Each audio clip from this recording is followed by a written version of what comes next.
देश के बजट को देखा है। अभी हम लोग खुद इसका आकलन करेंगे।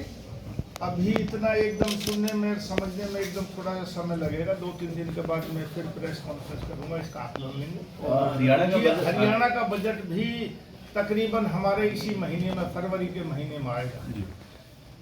कल कैबिनेट की मीटिंग है, अप्रोक्सीमेट इसी महीने का आखिर तक हमारा हरियाणा का बजट पेश हो जाएगा, फरवरी में।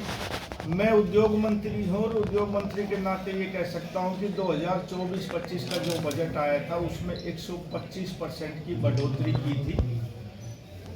जो 24-25 का बजट था वो 800 करोड़ का था। 25-26 का बजट 1800 करोड़ रुपए से 1800 कुछ समथिंग करोड़ रुपए था।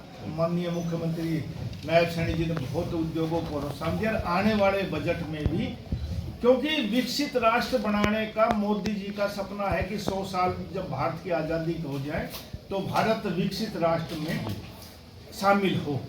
तो मेरा और देश का भी और आप लोगों का भी आकलन होगा कि विकसित भारत बनने के लिए, किसी भी देश को विकसित बनने के लिए उद्योगों का पनपना जरूरी है।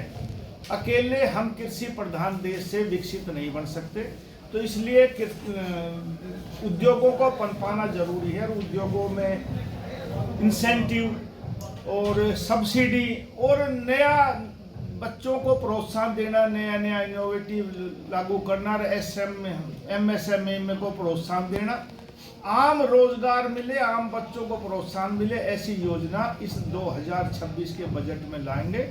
और हरियाणा तरक्की के रास्ते पर जो मोदी जी ने विजन दिया 2047 विकसित राष्ट्र, उसमें हरियाणा की एक अग्रणी भूमिका रहेगी। हरियाणा बजट में ये भी इस पर विचार किया गया है कि जिस प्रकार से देश में हरियाणा कर्ज के मामले में 10वें नंबर के अंदर ही आता है।